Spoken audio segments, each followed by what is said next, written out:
আমি 5 মাসে গর্ভবতী। দুঃখে ভরা জীবন আমার, যে আমি গল্পের মাধ্যমে আপনাদের সাথে শেয়ার করব। আমার সাথেই থাকুন।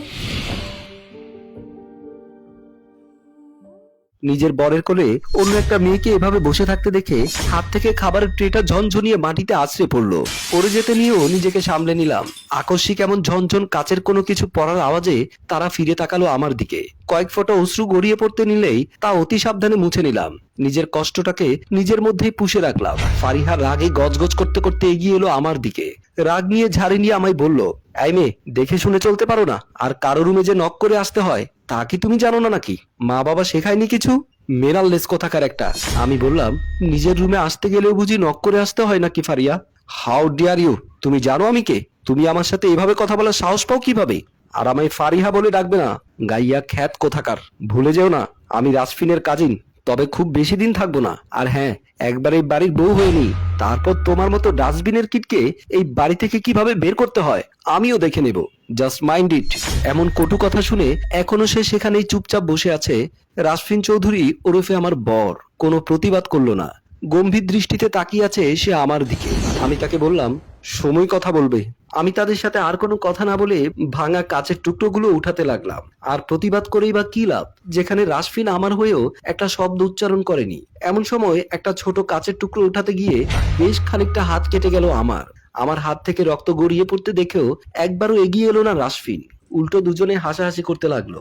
আর ফারিয়া এদিকে খিলখিলিয়ে হেসেই চলেছে। নিজেকে আর সামলাতে পারলাম না।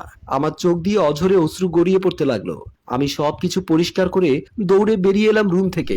অন্য রুমে চলে গেলাম। হাঁটু গেড়ে ফ্লোরে বসে হাত দিয়ে মাথায় চুলগুলো খামচে ধরে অযোধ্যারায় কাঁদতে লাগলাম। আমি যে কিছুতে পারছি না আর এসব মানতে।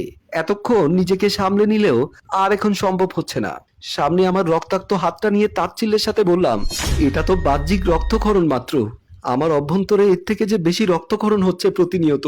আর যাই হোক, একটা মেয়ে কখনোই তার স্বামীর ভাগ অন্য কাউকে দিতে চায় না। বিষাক্ত মানুষকে জড়িয়ে ধরলে হয় হৃদয় রক্তক্ষরণ। এমন সময় ননদ চিৎকার শুরু করলো, ভাবি, ও ভাবি! আমি কথার কোনো উত্তর করলাম না। সবকিছু সহ্য করতে হবে।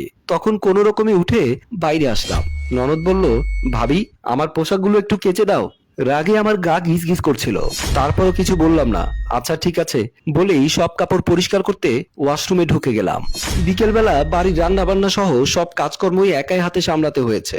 রান্নাঘর থেকে বের হতে যাব, ঠিক তখনই শাশুড়ি এসে এক পাতিল দুধ দিয়ে বলল, যাও পায়েস তৈরি করো। আমি বললাম, পায়েস কেন আবার এখন? পায়েস কে খাবে? আসলে আমার মেয়েটা না পায়েস খাবে বলেছে। মা হয়ে তো আর মেয়েকে না করতে পারি না। তখন আমার খুব বলতে ইচ্ছে হলো, এরকম আমিও তো কারো না কারো আদরের মেয়ে। আমারও তো কিছু স্বাদ আহ্লাদ আছে। ছেলের বউ বলে কি আমি সবকিছুই হতে বঞ্চিত হব? তাছাড়া আমার স্বামী দিনরাত অন্য মেয়ে নিয়ে বাসায় নিয়ে আসে। আমার শ্বশুর শাশুড়ি দেখেও না দেখার ভান করে থাকে। এত কষ্ট করার পরও আমি সংসারটাকে আগলে রাখতে চেয়েছিলাম। ভাবনার মাঝে আমার শাশুড়ি বলল, কি হলো, যাও। আমি চমকে উঠলাম। শাশুড়ি কথা মতো তিয়াসের জন্য পায়েস তৈরি করতে আবারও রান্নাঘরে ঢুকলাম। মনে মনে ভাবলাম, তিয়াসও তো পায়েস নিজে তৈরি করে খেতে পারতো। আমার শাশুড়ি আবারও আসলো। তখন আমার শাশুড়ি আমাকে একটা পানি ভর্তি গ্লাস এগিয়ে দিয়ে বলল, শ্রুতি, এই পানিগুলো খাও। আমি বললাম, কেন? শাশুড়ি বলল, আজ কবিরাজের কাছে গিয়েছিলাম, ওনার থেকে পানি পড়াগুলো আনলাম। উনি বললেন এগুলো খেলে তোমার ছেলে সন্তান হবে। আমি বললাম, আস্তাগফিরুল্লাহ, নাউজুবিল্লাহ। ছেলে মেয়ে দেওয়ার মালিক তো আল্লাহ। আমি জানি না কেন আপনারা এত কুসংস্কার বিশ্বাসী। শাশুড়ি বলল, কোনো কথা নয়, আমি দিয়েছি, খেয়ে নাও। আমি কোনো কথা না বাড়িয়ে শাশুড়ির দেওয়া পানিগুলো খেয়ে নিলাম। আরেকদিন রাতে হঠাৎ করে দেখি আমার স্বামী সোহান আসলো আমার রুমে। সোহানকে দেখে আমি আনন্দে আত্মহারা হয়ে গিয়েছি। অনেকদিন পরে স্বামী আমার রুমে এসেছে। আমি সোহানকে বললাম, আমি কি এমন অপরাধ করেছি যার শাস্তি তুমি আমাকে প্রতিনিয়ত দিচ্ছ? একটা মেয়ে সকল রক্তের সম্পর্ক ছিন্ন করে যখন স্বামীর ঘরে আসে, তার কাছে স্বামী সবচাইতে আপন। কেন তুমি এত কষ্ট দিচ্ছ আমাকে? সোহান তখন একটু মলিন হেসে বলল, শ্রুতি, চাকরিটা বোধহয় আর থাকবে না। সোহানের কথা শুনে আমার যেন কলিজা শুকিয়ে গেল, কারণ আমি তাকে প্রচন্ড ভালোবাসি। তারপর জিজ্ঞেস করলাম, কেন, কি হয়েছে? ফারিহা আমার নামে অফিসে অভিযোগ করেছে। এই কথা শুনে আমি একটু চুপ করে রইলাম। সোহান, চাকরিটা না থাকলে কি হবে? সামনে তো আমাদের ঘরে একজন অতিথি আসবে, তার কি হবে? হুট করে সোহান আমার হাত ধরে বলল, প্লিজ তুমি আমাকে আর লজ্জা দিও না। এমনিতে তোমাকে আমি অনেক কষ্ট দিয়েছি, আমাকে মাফ করে দাও। কেন জানি আমি তার প্রতি দুর্বল। সে কিছু বলার সাথে সাথেই আমার মনটা নরম হয়ে যায়। তার কষ্টের কথা শুনলে আমার চোখ দিয়ে পানি চলে আসে। সে আমার দিকে তাকিয়ে বলল, ধুর পাগলি, আমার বাবার অনেক জমি জমা আছে, ভাবছি চাকরি যদি না থাকে কিছু জমি বিক্রি করে ব্যবসা করব। আর ও সমস্ত বাজে মেয়েদের সাথে আর মিশবো না, তোমাকে ছুঁয়ে কথা দিলাম। আচ্ছা, তোমার যা ভালো মনে হয় তাই করবে, কেমন?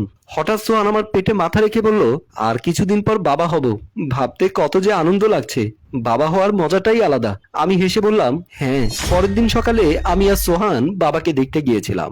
আমি গিয়ে দেখি বাবার অবস্থা খুবই খারাপ। আমাকে দেখে বাবা জড়িয়ে ধরে কাঁদতে শুরু করলো, আর আমিও কেঁদে বুক ভাসাচ্ছি।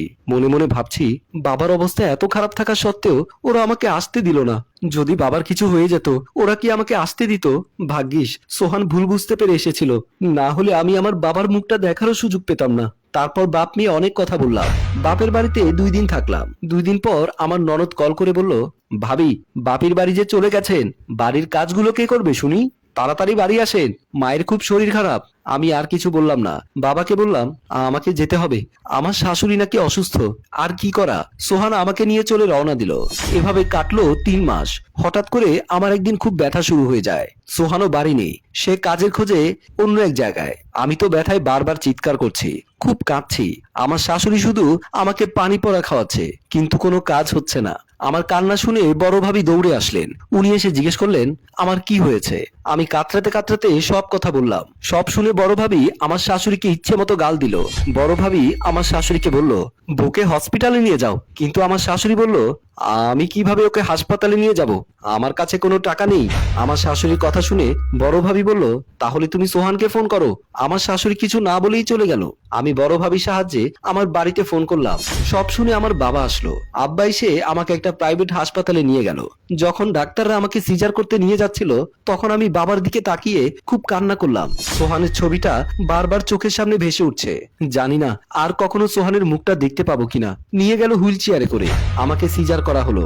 আল্লাহর রহমতে রাজকন্যার মা হলাম। মেয়ে দেখে সব দুঃখ ভুলে গেলাম। মেয়েটা হাত পা নাড়িয়ে কান্না করছে, দেখেই মনটা জুড়িয়ে গেল। কিছুক্ষণ পর হঠাৎ সোহানকে রুমে দেখলাম। সোহান এসে মেয়েকে কোলে নিল, মেয়েকে আদর করলো, তারপর আমার কাছে এলো। আমাকে জিজ্ঞেস করলো, কেমন আছো শ্রুতি? আমি কাপা কাপা গলায় বললাম, ভালো আছি।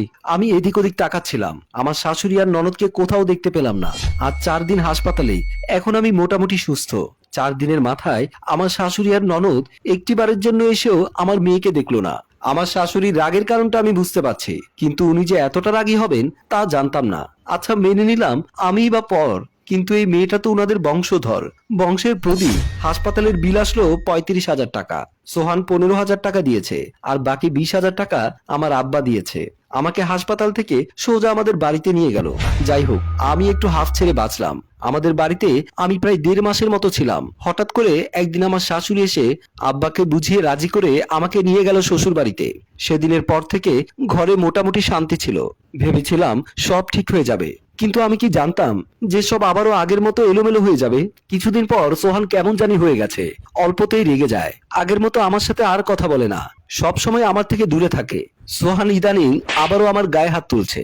আমারও আর সহ্য হচ্ছে না, সহ্যের সীমা পেরিয়ে গেছে আমি।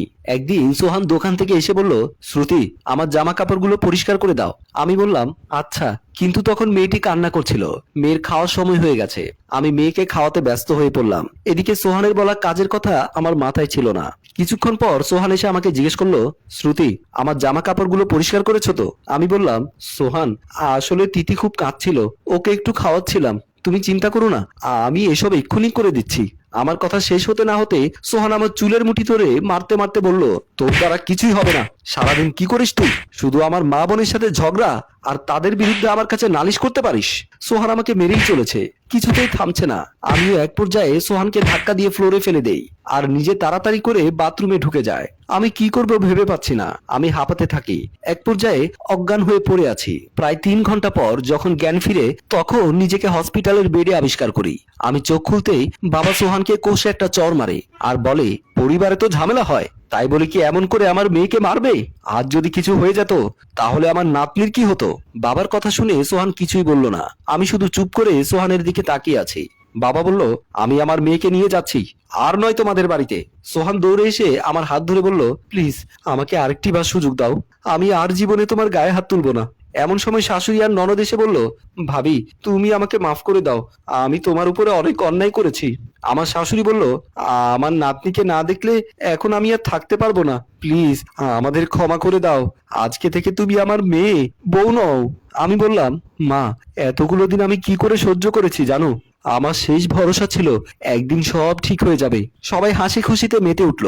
সম্মানিত দর্শক, কথায় আছে ধৈর্য খুব তেতা কিন্তু তার ফল খুব মিষ্টি, কথাটা গল্পের মাধ্যমে আরেকবার প্রমাণ হয়ে গেল।